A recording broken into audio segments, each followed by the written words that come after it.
Everyone wants to turn $2 into 100 grand a month.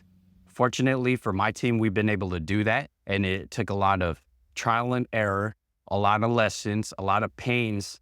And in this video, I want to just break down the fundamentals of how we were able to do that really quickly with what everyone believes is a side hustle and now is a primary revenue generator for our crew. So my name's Leo. Our company here is called Vended. Now, this is one of many businesses that I'm a part of. A lot of the skill sets for business are translatable into other businesses. You just got to know how to flip it, and you got to know how to leverage what you're doing. Now, how is it possible to create 100 grand a month with a box of Twix, a box of Snickers, or a box of Buenos, or with some Cokes, some Snapples, right? It doesn't matter the business that you go through. You just got to know what you're doing. And there's 4 components that I always talk about with other businesses and seeing them rapidly grow when they're able to systematize, create goals, and just work to those goals every single day. So let's break it down. Now, the first principle that I always talk about with people is understand your finances in the business. You got to know what your cost of goods are, what you're going to pay in taxes, what's the cost of gas and distribution. The reason why people don't make a lot of money and they still operate as a mom and pop is because they don't account for these things down to the penny. When it comes to business, you have to know what you're spending because you got to make it worthwhile for what you're bringing in. There's a lot of operators in this vending machine business that we see that we take over and consume because they're selling products for like less than $1, sometimes even $1. But with inflation right now, that's not feasible because they may be paying like 65, 70 cents a product. Then they got to pay for gas, the taxes, they got to pay their staff. They got to also pay for workers' comp, insurance, and all these things that stacks up. And then now they're underwater automatically and they don't even realize it. It ends up being a slow grind, a slow turn. And what happens is you start losing staff and loyalty because the company's not growing. Not only on top of that, you have issues with paying your own finances. So a lot of these people want to do everything under the table. And in business, you can't. You need to actually report that income because it allows you to qualify for bigger loans. When you get bigger loans and you understand the debt game in business, then you actually could go into acquisitions and mergers, build the growth in your business, build your sales team, build your marketing side. Debt is a leverage tool. So if you understand debt, you understand leverage. Now, the key point about finances, what I tell people is finances are the GPS and the bumper guards. They're going to tell you which direction you need to go because when you get the analytics and the metrics, which is pretty much just the numbers that tell you what you're doing, what's actually making you the most money and what's not making you the most money, you can actually trim the fat and then just double down on the things that make the most money. That's all it comes down to. Now, in terms of the guardrails, what I was talking about is that the finances let you know if you're going too much out of budget. It's like bumper guards. Say like a car that's driving on a windy road. When you're hitting a turn, the guardrail so you don't go off the freaking cliff. Same thing with finances. They tell you what's your actual limit in the business so you don't go over budget. If you stay within your budgets, then you will continually have savings, which we call reserves in business, and it gives you the opportunity to grow and protect yourself from any downturns. Because the thing in business, you're not going to get sales every day. That's just a given. It's not one of this like easy trend line that goes straight up and down. It actually goes like this. Some days we make a lot of money, some days we don't. For example, this business, we have a lot of schools. Now, schools make a lot of money, but the thing is, with schools, they have breaks. Summer break, winter break, Labor Day break, whatever holiday it is, they have breaks. And that goes, our income up from those sources go straight to zero. So what we do, we have to compensate with other types of businesses that we serve. So when you understand your finances, you're able to build out a little bit more, grow it a little bit wider, and actually project out so you could protect yourself from any downside or downturn. Now, why we like this business is because it's a low cost ticket item. $2 for Cokes, $2 for some of the candies, $3 for the energy drinks. It all depends. But what's great is because with the low ticket item, we can actually sell a lot more to a lot of people. It's a numbers game in this one. And so what's easier, selling $2 or 50,000? It's very subjective. In this business, we can serve 1,000 people a day, whereas in my commercial real estate business, we may invest in a property that's worth 30 million, but to get that money and to raise it from potential investors and other high net worth individuals, that takes a while. That takes after building a relationship so long, which sometimes takes months, even years. And so you got to know what you want to do. You want quick and fast money? It's a great option. You want the high ticket so you could grow vertically? Then you got to get your systems, build your reputation, and actually get out there and talking to people. Now, the second thing that's really important and fundamental to this business or any other business is operations. You have to have a strong operation. You got to have SOPs, which are standard operating procedures, and you have to have the fundamentals down with that. Now, what's great about a tangible business like this, it's similar to logistics. It's similar to any type of distribution company there is. Our goal is actually just to figure out the problems and the issues of delivering the snacks from the warehouse and getting them to the site location. Now, in my former career, I was a pharmacy manager and a staff member at a world-renowned hospital. I've been in pharmacy for 17 years as a leader, and I learned a lot of skills on how to deploy staff and get medications from the pharmacy into the bedside of the patient at the hospital. Now, imagine a hospital has 400 or 500 beds. So our staff was trained to take all the medications, go on their route, and deliver the medication for each patient in each room. No different than vending machines. So when I'm talking about business and turning a low ticket item into a profitable business, it's all about the skills translation. You got to understand what you're doing. Now, there's headaches when it comes to the distribution. Timing is one, gas is another one, right? Equipment, whether you have a car or a cart, whatever you're using to service and help people, all those things add up. And so you got to know those really tightly because it really integrates with the finances portion. So if you have a strong operation of business, then it shows that you're lean on your expenses and you're lean on the budgeting side. So those two integrate really well. And that's why when it comes to finances, they're the GPS, but they're also the guardrail. And they also the verification of what we're doing in the business and making sure we're on track. Now, operations is really great. The tough part about operations is the SOPs. Everyone could create a process, but they don't realize sometimes those processes circumvent what's needed. For us, we have multiple checkpoints just because we want to make sure that our team always follows the process every single time. And if there's a one-off, bring it up to us and we'll review it. The thing is with staff and hiring and picking people, that is the most difficult job. Businesses are not built on finances alone.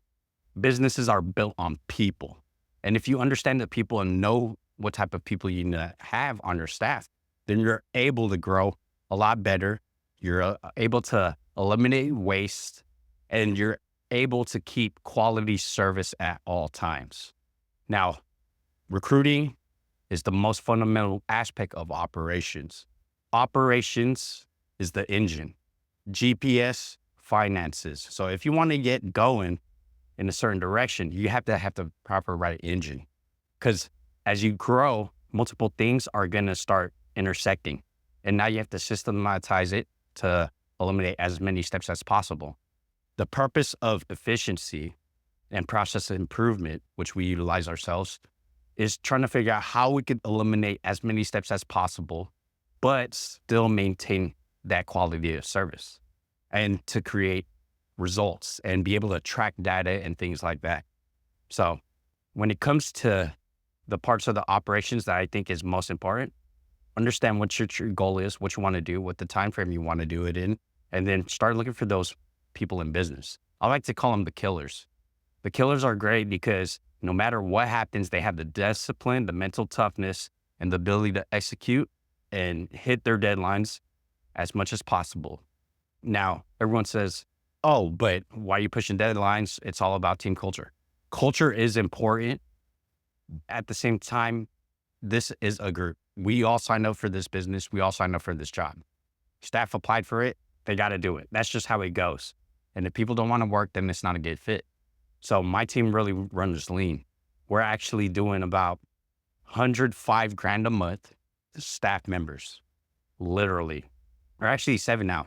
7. I just onboarded a new guy yesterday. So 7 staff members, 100 grand a month.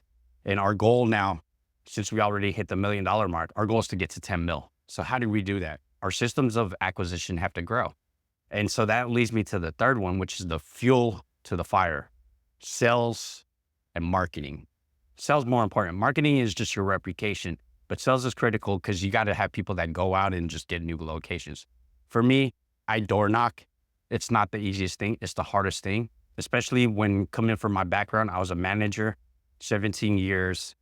I own a real estate investment firm, or I'm a partner, I should say, in it. I founded it, and we're doing really well off. And then now this next project is starting to take off. And so for me to door knock and have that humility and that humbleness to just walk into the places and do B2B sales, it's a challenge sometimes, because it's funny when I look into people's eyes and they look at me and they're just like, you ain't shit, just get a real job. But the thing is, they don't understand what we're trying to build. I don't have to explain the vision. I'm just out here offering opportunities to service people and save them time. Vending machine business is not about the product. It's all about the convenience. So if you could figure out in any business that you're working on, if you could figure out what their biggest pain point and solve it, if you could save them time, or if you could save them money, you're gold. The reason why my real estate business has taken off is because I worked at a hospital. I worked with all these healthcare workers who wanted to invest. They didn't know how to invest, but they had a lot of dispensable income, is what we call it. So what my team did in that business is create a team of professionals like brokers, property managers, inspectors, contractors. Me and my team would actually go out and purchase properties and then run the day-to-day and then give these individuals a part of the strong cash flow and the equity. It's literally what we're doing, but we're doing it in a fund structure. And we've been doing well off. We don't have to go as big as Grant Cardone and some of these others guys, but it's enough to take care of my people and my friends, my coworkers that I work with, and everyone's pleased about it. So going back to the issue on the sales side, you got to actually figure out, what are you trying to help out with? It's all about service. It's all about the people you serve. It's not about, oh, let me see this revenue growth or this income, this quick sale.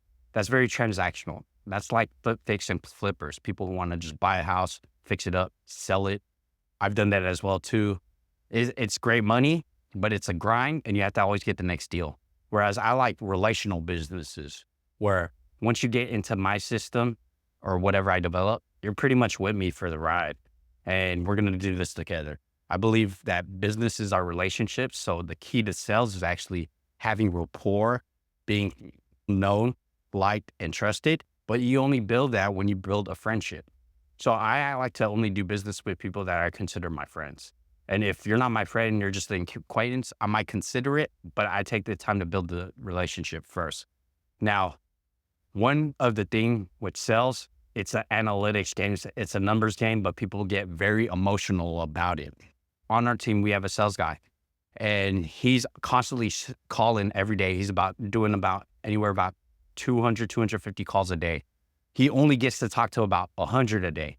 And from those, he's only about to set up maybe 2 to 3 appointments and send out probably 10 emails. So his conversion rate is really low. It's less than 0.25%. But that's hard when it comes to a product like this, vending machines, because a lot of people either had experiences with other operators that are really bad, they don't service, they charge really high, or their machines are outdated and they don't have a variety of products. Whereas my team, we have everything. It's quality service, cheap prices, and a variety, but sales is a numbers game as well. The problem is it gets hard to get rejected and you got to turn rejection into a game. Like growing up, I spent time always talking to other people and things like that, trying to make deals. Or even, for example, talking to women, you're going to get rejected so many times and eventually you'll get that yes or whatever. That's how you get a girlfriend. That's what my experience is. You got to just keep going, grind it out, and take it as feedback. When you're doing a sales call, ask them why they're not interested. Figure out what it is so you can make a better pitch later on. Number 2 is no means not. Most of the time that we do follow-ups is when we close. It's not ever the first interaction. Think of it when you're with a female, it's not often you're going to get a one-night stand. But after 3 or 4 times going on a date, you'll probably get to no means not yet is the number one for sales. And the number 2 thing to understand is go after the big fish. There's nothing wrong with going after the big fish. The reason being is they're people too. Why be scared? One of the things I like to do is actually just talk to like VPs and things like that. I'm very skilled at talking to C-suites, high-level managers, mid-level managers, VPs, things like that. I'm very comfortable, I should say.